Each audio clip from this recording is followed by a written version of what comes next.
The Great Hall of the Galactic Council was older than most stars. Its walls were made of black stone that had been cut from a dead world millions of years ago.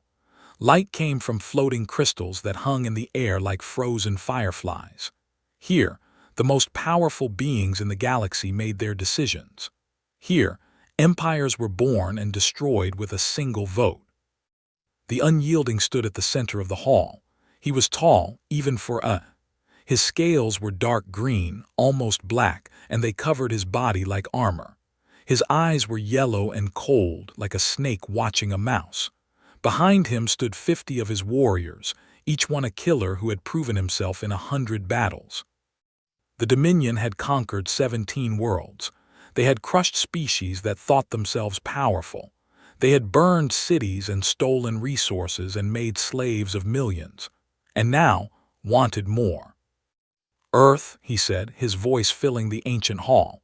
"The human, I claim it for the Dominion." The council members shifted in their seats. There were 12 of them, representing the oldest and most powerful civilizations in the galaxy. They had seen countless wars. They had watched species rise and fall like waves on a beach. But when spoke of Earth, something changed in their eyes. Fear. Elder rose from his seat. He was the oldest being in the room, perhaps the oldest being in the galaxy. His body was thin and gray, wrapped in robes that seemed to be made of shadow. He had 4 eyes, and all of them were focused on. "You wish to attack the humans," said. His voice was soft like wind through dead leaves. "When do you plan to strike?" Smiled, showing rows of sharp teeth. "My fleet is ready now. We leave tomorrow. By my calculation, we will reach Earth in 3 days. Their calendar will show the month of October." The silence that followed was heavy. It pressed down on everyone in the room like a weight. Several council members looked away. One of them, a creature made of living crystal, actually shattered a piece of itself in shock. "October," repeated. "Their autumn, their harvest season." "What of it?" asked. "It is a good time to attack. The humans will be busy with their farming. Their attention will be on their crops, not their weapons. They will be easy to defeat." Closed all 4 of his eyes. When he opened them again, they were filled with something that had never seen in an elder before. It looked like memory. It looked like grief. "There is a rule," said. "It is older than this council. It is older than my species. It has been passed down for 10,000 years from one generation to the next. It says, never raid the humans during their harvest season. Wait for their winter. Wait for their summer. But never ever during autumn." Laughed. The sound echoed off the ancient walls. A rule based on superstition. Old stories told by frightened creatures. I expected better from the council. "It is not superstition." His voice grew harder. "It is history, recorded history. 10,000 years ago, a species called the ruled 200 worlds. They had ships that could destroy planets. They had weapons that could crack moons in half. They decided to attack Earth during the human harvest season." "And what happened?" asked. He was second in command, a younger with brown scales and careful eyes. Unlike his warlord, respected old knowledge. "We do not know," said. "Not fully. The fleet entered the human solar system. For 3 days there was silence. Then we found their ships drifting in the void, empty, every single one of them. No bodies, no weapons, no records, just empty ships floating in the darkness." Snorted. "Perhaps they ran away. Perhaps they were cowards." "There was one thing," continued, as if had not spoken. "A message. It was burned into the hull of the command ship. Burned so deep that it had melted through 3 layers of armor. The message was in the human language. It said, they were ready." Ready shook his head. "Ready for what?" "We never found out. They were gone. Their empire collapsed. There was found empty. Their language was forgotten. Their history was erased. Today no one remembers what they looked like. No one knows their songs or their stories. They simply stopped existing." Stepped forward. His clawed feet scraped against the ancient stone floor. "You are telling me that humans, those soft little creatures who spend their time watching entertainment and arguing about politics, destroyed an empire of 200 worlds. That they made an entire species disappear. I am telling you what happened. I am not telling you how or why. I am only telling you the rule: do not attack during harvest. Rules are for the weak, said. The do not follow rules, we make them. He turned to face his warriors. Prepare the fleet. We leave for Earth at dawn. Stepped closer to his warlord. His voice was low, meant only for ears. My lord, perhaps we should wait. Perhaps we should study this warning more carefully. Grabbed by the throat and lifted him off the ground.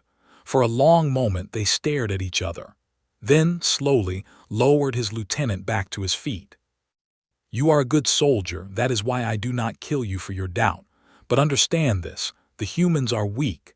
They are divided. They fight among themselves over foolish things.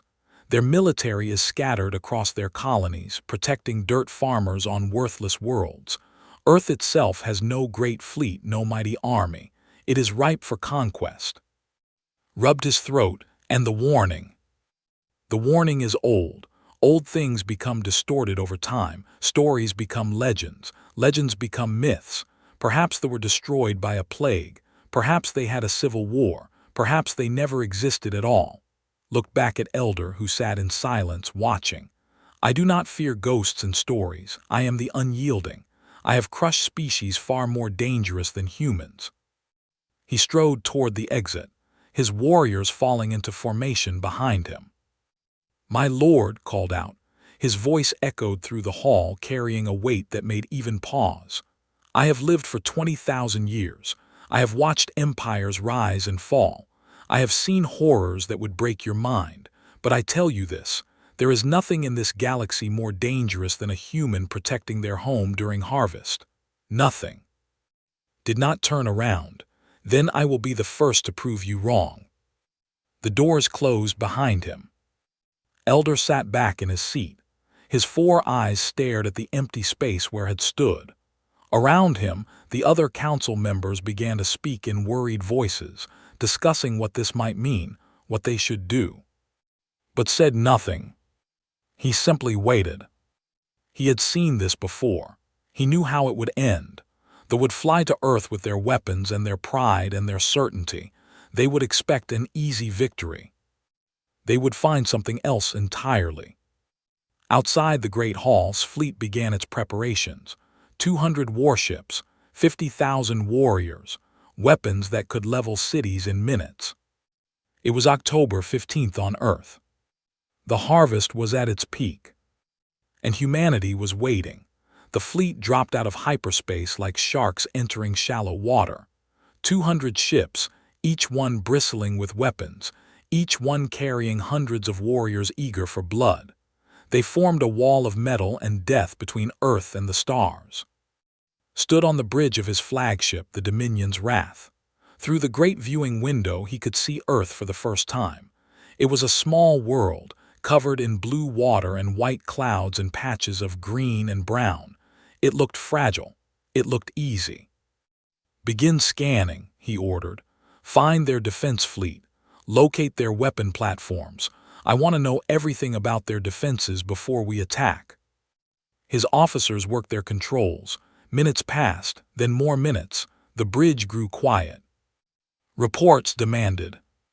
The scanning officer turned to face him. His scales had gone pale. My lord, there is nothing. Nothing. No defense fleet. No weapon platforms. No orbital stations. No satellites armed with missiles or lasers. There is nothing, just the planet below us. Felt a cold feeling in his stomach. It was not fear. They did not feel fear, but it was something close, something uncomfortable. That cannot be right. Every species defends there. It is basic survival. I have scanned 3 times, my lord. The results are the same. Earth appears to be completely undefended. Stepped closer to the viewing window. His eyes searched the space around Earth, looking for hidden ships or secret weapons. But there was nothing, just empty space and the silent planet below. "My lord," said carefully, "this does not feel right. Perhaps it is a trap." "Or perhaps the humans are simply stupid," replied, but his voice lacked its usual confidence. "Send a message. Demand their surrender. Tell them they have 1 hour to respond." The message went out. The fleet waited. 1 hour passed. No response. Far below, on the surface of Earth, the world seemed to continue as normal. Cars drove on roads. Lights glowed in cities. People went about their lives as if 200 alien warships were not hanging in their sky. On a small farm in the Korean countryside was watching the rice fields turn golden in the autumn sun. He was 67 years old, with a face like cracked leather and hands that had worked the soil for 50 years. His father had farmed this land. His grandfather had farmed this land. And now, his granddaughter was helping him bring in the harvest. Was 24, tall for a Korean woman, with short black hair and the easy strength of someone who knew how to fight. She had served 4 years in the Mars Colony Defense Force before coming home to help her grandfather. She still had her old service communicator, tucked into her pocket out of habit. "Grandfather," she said, pointing at the sky, "do you see those lights?" Looked up, strange stars were appearing in the afternoon sky, too bright to be normal stars, too steady to be aircraft. "I see them," he said calmly. "What do you think they are?" Bent down and picked up a handful of rice grains, feeling their weight in his palm. "I think they are trouble. My grandmother used to say that October was when the spirits tested us. Maybe this is the test." Pulled out her communicator. The screen was alive with encrypted military traffic, codes she recognized from her service days, codes she had been trained never to ignore, and one phrase that appeared again and again: Autumn Gate. She had never heard of Autumn Gate. It was not in any training manual she had ever read. But whatever it was, every military unit on Earth seemed to know about it. "Grandfather," she said slowly, "I think you should go inside." "Inside," laughed. "The harvest is not finished. I will not leave my rice." "Grandfather." The old man's voice was suddenly different, harder, like iron wrapped in silk. "I have lived through 3 wars. I buried my son, your father, when he died fighting pirates on Titan. I am too old to run and too stubborn to hide. If something is coming, I will meet it in my field, on my land, with my hands in my soil." Looked at her grandfather. For a moment, she saw something in his eyes that she had never seen before, something ancient and cold and absolutely without mercy. "Now," continued, "go to the barn. Behind the tractor there is a panel in the wall. Press the 3rd nail from the left. You will find something useful." "Grandfather, what is behind that panel?" "Something I built after your father died, something I hoped I would never need." He smiled, but there was no warmth in it. "Go, quickly. I have a feeling we will have visitors soon." Ran to the barn. She found the panel. She pressed the 3rd nail.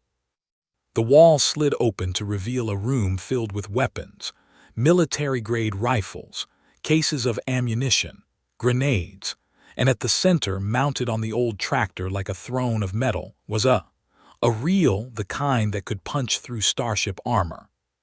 "Grandfather," whispered, "what have you been building?" Miles away, in the deep bunkers beneath Seoul, Defense Minister was watching the alien fleet on her screens. She was a small woman with gray hair and eyes like frozen steel. She had spent her entire life preparing for this moment. "Minister," her aide said, "the aliens are demanding surrender. They give us 1 hour to respond." Did not even blink. "Do not respond." "Minister." "Let them wait, let them wonder, let them grow nervous." She pressed a button on her console. "Activate Autumn Gate, all systems, all regions, worldwide." The message went out. In 1,000 hidden places, machines began to wake up. Missile silos opened beneath cornfields in America. Drone bays powered on beneath wheat fields in Ukraine. Plasma batteries rose from rice paddies in Korea and Vietnam and Japan. For 300 years, humanity had been preparing for this day. Every farm, every field, every stretch of land that grew food was also a weapon. The harvest was not just about feeding people. It was about hiding the tools that would defend them. In orbit, watched the hour pass with growing unease. No response, no panic, no surrender, just silence. "My lord," said, "something is happening on the surface." Looked at the scanning displays. Across Earth, energy signatures were appearing. Hundreds of them, thousands, tens of thousands. They bloomed like flowers across the planet, each one marking a weapon system coming online. "What is that?" demanded. Before anyone could answer, the first missiles launched. They rose from the fields below like angry bees, trailing fire as they climbed toward orbit. Behind them came more, and more, and more. The sky below Earth turned into a wall of rising death. "All ships, defensive formations," roared. "Return fire, destroy their cities." But as his ships began to move, they found that they were already surrounded. From the dark side of the moon, from beneath the surface of asteroids, from hidden stations floating in the void, human warships emerged.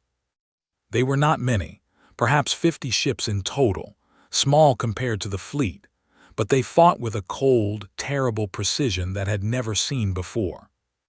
And from a hidden beneath the lunar surface, Admiral Park watched the battle begin. "They thought we were weak," she said quietly. "They forgot that we have been preparing for this since the first time we looked at the stars and wondered what might be looking back." She pressed a button. "All units, this is Admiral Park. Autumn Gate is active. Defend the harvest. Defend our home. Show them what happens when you attack humanity during October." The battle for Earth had begun. The battle lasted 4 days. Had expected to break Earth's defenses in 4 hours. He had expected easy victory, quick surrender, and the pleasure of watching humans kneel before him. Instead, he found himself fighting for survival against an enemy that refused to die. In orbit, his fleet was bleeding. Every hour brought new losses. Human ships attacked in waves, striking fast and disappearing before they could respond. They did not fight like a traditional navy. They fought like wolves hunting a bear. They bit and ran, wearing down the enemy with 1,000 small wounds. Admiral Park commanded from her lunar, watching the fight through dozens of screens. Her face was calm, but her eyes were alive with cold fire. She had trained for this moment her entire life. Every battle simulation, every sleepless night, every sacrifice had led to this. "Focus fire on their supply ships," she ordered. "They cannot fight if they cannot eat." The human fleet obeyed. One by one, the supply vessels fell. Food, ammunition, fuel, everything's fleet needed to keep fighting, all of it burning in the void.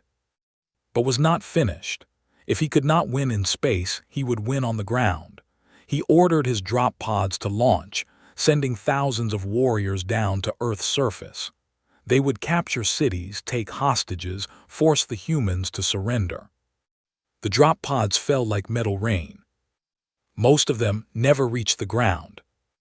On the surface stood in her grandfather's rice field, watching the sky burn. Around her, a group of 30 farmers and veterans had gathered. Some were young, fresh from military service. Others were old, with gray hair and weathered hands. All of them were armed. "Remember your training," said. She held a rifle in her hands, the same model she had used on Mars. "They are big and strong, but they are not invincible. Aim for the joints in their armor. The neck, the eyes, work in pairs. One draws their attention, the other takes the shot." "And if they overwhelm us?" asked one of the younger farmers, a boy barely 18 years old. "They won't," his voice was ice. "This is our home, our land, our harvest. We do not lose here." Behind her, grandfather sat on his tractor, the mounted on its frame humming with power. He was smoking a pipe, as calm as if he were waiting for sunrise on an ordinary day. Grandfather called, "Are you ready?" Took a long breath of smoke and released it slowly. "I have been ready since your grandmother died, since your father died. since I buried them in this soil and promised that nothing would ever take this land from our family." He looked up at the falling drop pods, tracking their descent with experienced eyes. "Let them come. I will teach them why our ancestors learned to fear the harvest moon." The first landed 300 meters away. The drop pod burst open, and 4 warriors emerged, each one nearly 3 meters tall, covered in dark armor, carrying weapons that could tear through steel. They looked around, searching for targets. They expected to find frightened farmers hiding in their homes. Instead, they found Tractor, rolling toward them across the rice field. "What is that?" one of them asked. "The fired." The shot was faster than sound, faster than thought. It hit the first warrior and kept going, punching through his body and the warrior behind him and the drop pod behind that. 2 kills with 1 shot. The other warriors tried to raise their weapons, but by then, the farmers were already firing. Led the charge. She moved through the rice like a ghost, using the tall stalks for cover. She fired 3 shots in 2 seconds and 3 fell. Around her, the farmers followed her example. They did not fight like soldiers in a textbook. They fought like hunters, like predators defending their territory. Across the Korean countryside, scenes like this repeated again and again. Drop pods would land, expecting easy targets, and find communities ready for war. Old women with sniper rifles, children running messages between defensive positions, families fighting side by side, protecting their homes with the same determination their ancestors had used for 10,000 years. On the Dominion's wrath, watched the reports with growing horror. "They are farmers," he roared. "Peasants, they should be running in terror." "My lord," said carefully, "they do not seem to be running, they seem to be hunting." "That is impossible. No civilian population fights like this. No untrained population." "Perhaps they are not untrained." Pulled up data on his screen. "According to our intelligence, nearly 40% of adult humans have received military training at some point. Many of their schools teach basic combat skills. Their government has been running defense drills for decades." "Drills for what?" "For this, my lord, for invasion, for exactly what we are doing now." Met his warlord's eyes. "They have been preparing for us, not for months or years, for centuries." Slammed his fist into his command console, shattering the screen. "No species prepares for centuries. No species is that patient. Humans are." On the ground, the fighting continued. Militia had pushed back 3 waves of attackers. The rice field was littered with alien bodies, their dark blood mixing with the autumn mud. But the defenders had taken losses too. 5 of their 30 were dead. 8 more were wounded. Found a moment to rest behind an irrigation wall. Her hands were shaking, not from fear but from exhaustion. She had not slept in 2 days. Grandfather appeared beside her, still calm, still smoking his pipe. "You fight well," he said. "I was trained to fight." "No," shook his head. "Training teaches you how to fight. This is different. This is the thing that lives in our blood, the thing that made our ancestors survive winters that killed everyone else, the thing that made us plant rice in swamps where no one thought rice could grow." He looked out at the fallen. They thought they were attacking a soft target. They did not understand what harvest means to us. "What does it mean?" "It means everything. Every grain of rice in this field represents hours of work, gallons of sweat, prayers for rain and sun. It represents hope. Hope for winter, hope for the future, hope that our children will eat when the cold comes." Eyes were hard as stone. When you attack a human's harvest, you are not attacking their crops. You are attacking their children's future. And there is nothing more dangerous than a human protecting their children's future. In orbit, Admiral Park was receiving reports from across the globe. The ground defense was holding. The landing parties were being destroyed, but the space battle was costing too much. "We have lost 12 ships," her aide reported. "We cannot sustain these losses." Park nodded slowly. "Then we do not sustain them, we sacrifice." She opened a channel to the fleet. All ships, this is Admiral Park. I need volunteers for operation. This will be a one-way mission. You will not come back." 20 ships responded within seconds. Their captains understood what was being asked. They were being asked to die so that others could live. Park closed her eyes for a moment. Then she opened them and gave the order. "Squadron, target their flagship. Everything you have, everything you are, make it count." 20 human ships turned toward the Dominion's wrath and accelerated. They did not fire. They did not dodge.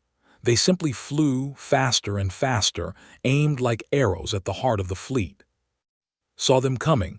Shoot them down, all weapons fire." His ships tried. Dozens of human vessels exploded before reaching their targets, but the rest kept coming. They crashed into ships at impossible speeds, their reactors detonating on impact. The Dominion's wrath shook. Alarms screamed. Fires broke out across the ship. But the flagship survived. Rose from the debris of his bridge, bleeding from a wound on his head. Around him, his crew was dead or dying. Pulled himself from under a fallen beam, his arm hanging at a wrong angle. "They fight like it is personal," whispered. "Every single one of them fights like we killed their family." Looked out through the shattered viewing window. Below him, Earth continued to spin. Its fields were golden with harvest. Its cities were bright with lights. And its people were still fighting. By October 21st, had lost 40 ships and gained nothing. The harvest was holding. Humanity was winning, had never known defeat. His entire life had been a series of victories, each one greater than the last. He had crushed rebellions. He had destroyed fleets. He had made entire species bow before him. But here, orbiting this small blue world, he was losing. His fleet was down to 130 ships. His warriors on the ground were being hunted by farmers with homemade weapons. His supplies were running low. And the humans just kept fighting. He sat in his damaged command chair, staring at Earth through the cracked viewing window. The planet mocked him with its beauty. Green and blue and white, spinning peacefully in the void, as if 200 warships had not just tried to conquer it. "My lord," said quietly. He stood beside the throne, his broken arm wrapped in bandages. "We should retreat, rebuild, try again later." "No," his voice was hollow. "I will not retreat. I will not be the warlord who fled from farmers." "Then what do you propose?" Was silent for a long moment. Then slowly his mouth twisted into a cruel smile. "If I cannot have this world, then no one will. Order all ships to begin orbital bombardment. Target their cities, their farms, their oceans. Burn everything." Scales went pale. "My lord, that will kill billions. It will destroy the planet." "I do not care. Let them die with their precious harvest. Let them become another dead world in my collection." Rose from his chair. "Begin bombardment, now." The order went out. 130 ships turned their weapons toward Earth. In minutes, they would begin firing. In hours, the planet would be ash. But humanity had one more secret. Deep in the government bunkers beneath Seoul, Defense Minister received word of the bombardment order. She had prepared for this too. Every scenario, every possible enemy action. She had planned for all of them. "Minister," her aide said, his voice trembling, "they are going to destroy us." "No," replied calmly, "they are going to try. There is a difference." She pressed a button on her console. "Activate Autumn Gate Phase 2. Phase 2, but Minister, that means." "I know what it means. Do it." Across the galaxy, things began to wake up. For 300 years, humanity had sent ships into the void. Colony ships, they were called. Ships full of families looking for new homes on distant worlds.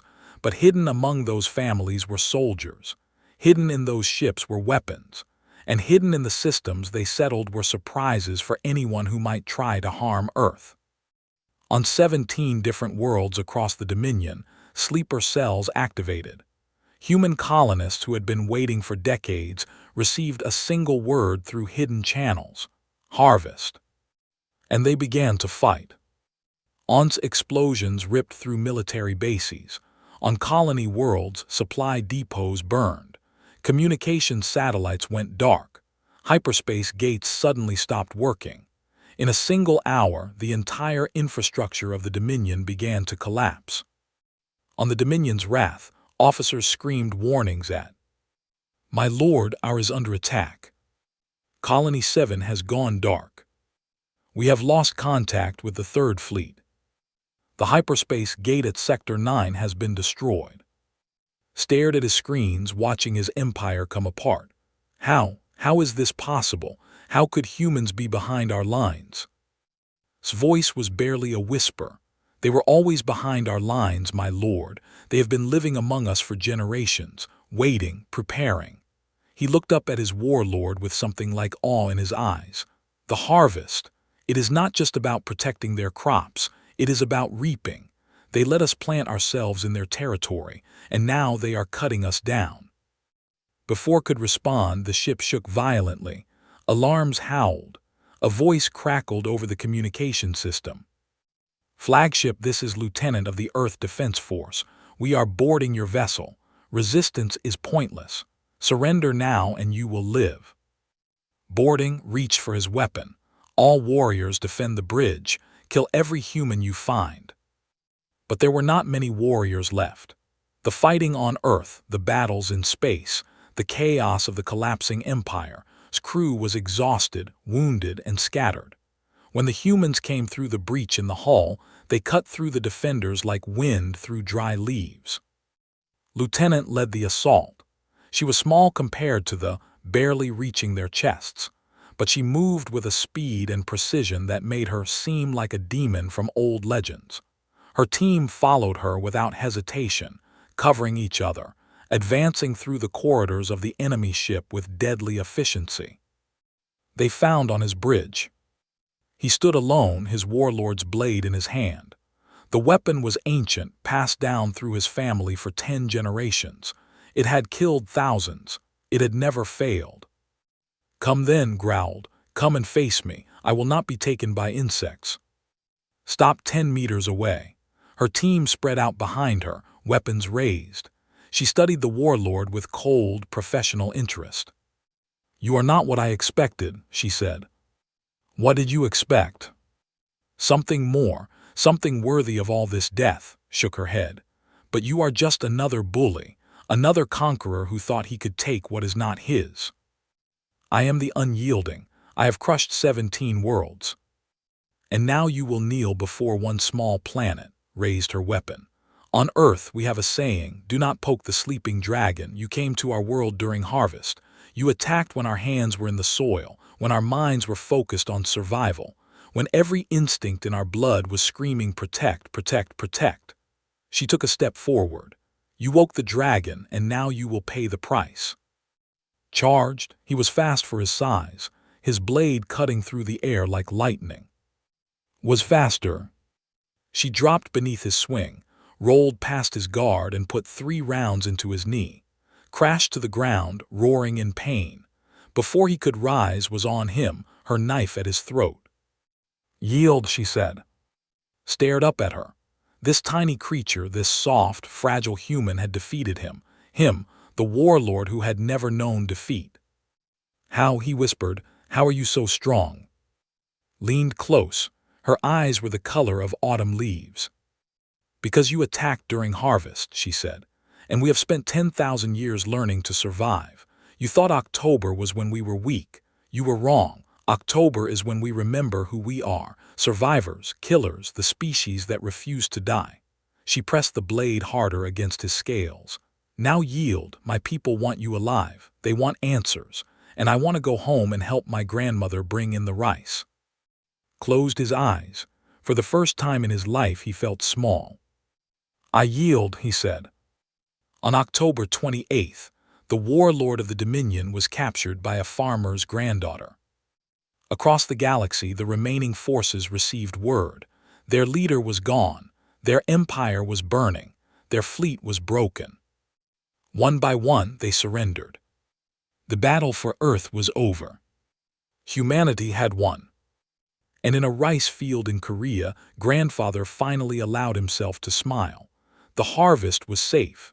His granddaughter was coming home. All was as it should be. 1 year had passed since the battle. The great hall of the Galactic Council was crowded. Representatives from 100 species had come to witness this moment. Some were curious. Some were afraid. All of them wanted to see the creature who had attacked Earth and lived to tell about it. Stood in chains at the center of the hall. He was thinner than before, his scales dull, his eyes hollow. The proud warlord who had conquered 17 worlds was gone. In his place stood a broken creature who had learned the true meaning of fear. Elder rose from his seat. His 4 eyes swept across the assembly before settling on.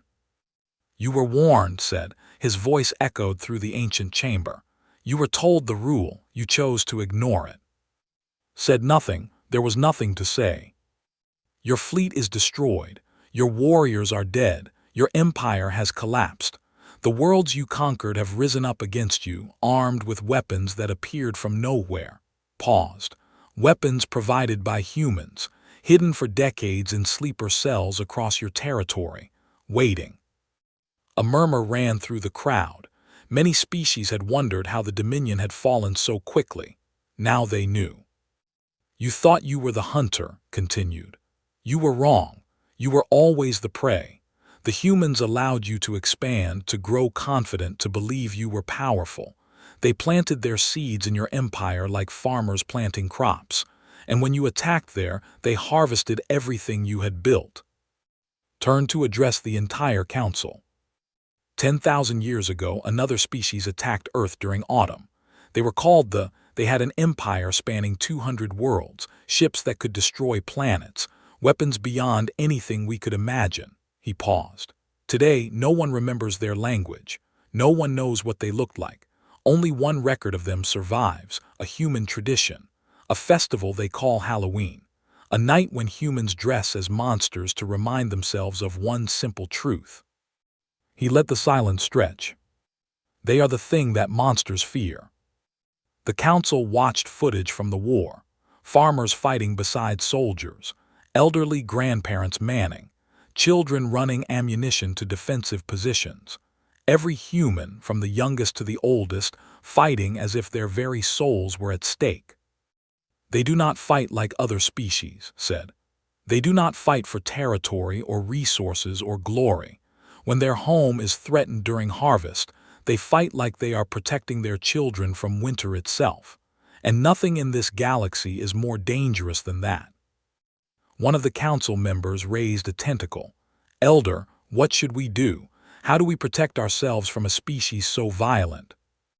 His mouth twisted into something that might have been a smile. "You do not attack them. You do not threaten them. You leave them alone to tend their fields and raise their children and look at the stars with wonder instead of fear." He looked directly at the assembled representatives. "Because they do not want to conquer the galaxy. They never have. They only want to protect what is theirs. Leave them in peace and they will leave you in peace. Attack them during harvest, and you will become another forgotten chapter in their history books." The council voted, was sentenced to spend the rest of his life on a prison world, forced to work in the fields, to learn what harvest truly meant. His species was banned from approaching Earth for 10,000 years. But the most important change was the one written into the galactic records. The entry for humanity was updated with a new warning, carved into the database in every known language. "This species has no safe season, but if you must make enemies of them, do not do so when they are gathering their harvest. They have spent 10,000 years learning to survive winter. They will spend 10,000 more teaching the galaxy what that means." 1 year after the battle, Autumn had returned to Korea. Stood in her grandfather's rice field, watching the golden stalks wave in the cool October wind. The war felt like a distant dream now. The burned drop pods had been cleared away. The blood had been washed from the soil by months of rain. New rice grew where alien bodies had fallen. Life continued. Grandfather sat on his porch smoking his pipe, watching his granddaughter work. He was older now, his hair completely gray, his movements slower than before, but his eyes were the same, sharp, alert, ready. A shadow fell across the yard. Looked up to see a figure approaching, tall, covered in scales, walking with the careful steps of someone in unfamiliar territory. Her hand went to her pistol. Old instincts never died. But's voice stopped her. "Let him come, he is expected." The figure came closer, recognized him from the intelligence reports. The former second-in-command of the fleet, now an ambassador sent to Earth to learn about humans, to ensure his people never made the same mistake again. Stopped at the edge of the rice field. He looked at the golden stalks, at the old man on the porch, at the young woman with her hand on her weapon. "Thank you for agreeing to see me," he said carefully. His voice was rough, not designed for human languages. "I have many questions." Gestured to an empty chair on the porch. "Sit, tea." Hesitated, then climbed the steps and lowered himself into the chair. It creaked under his weight but held.